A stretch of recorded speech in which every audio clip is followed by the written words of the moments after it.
क़यामत के दिन हमारा असल सहारा क्या होगा? पहला सहारा तो ये होगा कि वो अल्लाह ताला की रहमत होगी, और दूसरा सहारा हमारे नेक आमाल होंगे। अऊज़ु बिल्लाहि मिनश शैतानिर रजीम। बिस्मिल्लाहिर रहमानिर रहीम। वत्तक़ू यौमन ला तजज़ी नफ्सुन अन नफ्सिन शैअन वला युक़बलु मिन्हा शफ़ाअतुन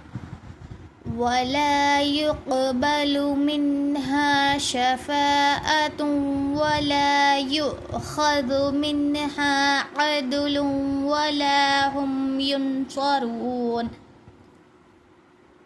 इस आयत का तर्जुमा ये है कि और उस दिन से डरो जब कोई शख्स किसी दूसरे शख्स के कुछ काम ना आ सकेगा, ना उसकी सिफारिश कबूल की जाएगी, ना उससे कोई फ़िदिया लिया जाएगा, और ना ही उन्हें कोई मदद मिल सकेगी। इस आयत की तफसीर ये है कि इस आयत में अल्लाह ताला ने क़यामत के दिन के बारे में ख़बरदार फरमा रहे हैं। दुनिया में इंसान एक दूसरे की मदद कर सकते हैं, लेकिन आखिरत में ये सब कुछ नहीं चलेगा। दुनिया में इंसान एक दूसरे की सिफारिश कर सकता है, कोई पैसे देकर मुश्किल से निकल सकता है, लेकिन क़यामत के दिन ये चीज़ें काम नहीं आएगी। ना वहाँ पर किसी की सिफारिश काम आएगी और ना लोग एक दूसरे की मदद करेंगे। वहाँ पर सिर्फ़ अपने नेक आमाल ही काम आएंगे और अल्लाह ताला की रहमत काम आएगी। उस दिन हर इंसान अपने आमाल के साथ अल्लाह के सामने खड़ा होगा। सिर्फ़ अल्लाह की इजाज़त से होने वाली सिफारिश ही फ़ायदा दे सकती है। इसीलिए हमें दुनिया की ज़िंदगी में ही अपने आमाल दुरुस्त करने चाहिए।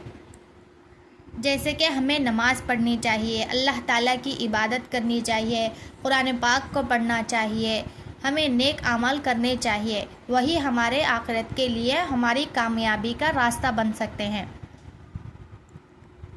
और हमें नेक काम करने और गुनाहों से बचने की कोशिश करनी चाहिए। नेक आमाल करना होगा और हमें गुनाहों से हमें गुनाहों से बचना होगा। जैसे कि मैं आप लोगों को एक वाक़या सुनाती हूँ मिसाल के तौर पर। एक उस्ताद ने बच्चों से कहा, फ़र्ज़ करो एक दिन तुम्हें अपने पूरे साल का हिसाब देना हो। तुम्हारी हाज़िरी, तुम्हारी पढ़ाई और इम्तिहान के नंबर सब सामने रखे जाए। क्या तुम सिर्फ़ ये कहकर कामयाब हो जाओगे कि मेरा दोस्त मेरे साथ होगा? ऐसा तो नहीं होगा ना। तो एक उस्ताद को एक बच्चे ने कहा, नहीं उस्ताद जी, मेरे अपने नंबर भी तो होंगे। उस्ताद ने कहा, बिल्कुल इसी तरह क़यामत के दिन हर शख्स को अपने आमाल का हिसाब देना होगा। वहाँ ना दौलत काम आएगी, ना दुनियावी ताकत काम आएगी, और ना ही रिश्तेदार काम आएंगे। असल कामयाबी ये है कि इंसान अल्लाह ताला को राज़ी करने वाले आमाल कर ले जाए। हमें दुनिया में ऐसे आमाल करने चाहिए जिससे अल्लाह ताला क़यामत के दिन हमारे आमाल को लेकर राज़ी हो जाए, और गुनाहों से ज़्यादातर बचना चाहिए। इस आयत से हमें ये सबक हासिल होता है कि हमें ये सोचकर गुनाह नहीं करना चाहिए कि कोई दूसरा हमें बचा लेगा। हमें आज ही तौबा और नेक आमाल और अल्लाह ताला की इताअत इख्तियार करनी चाहिए।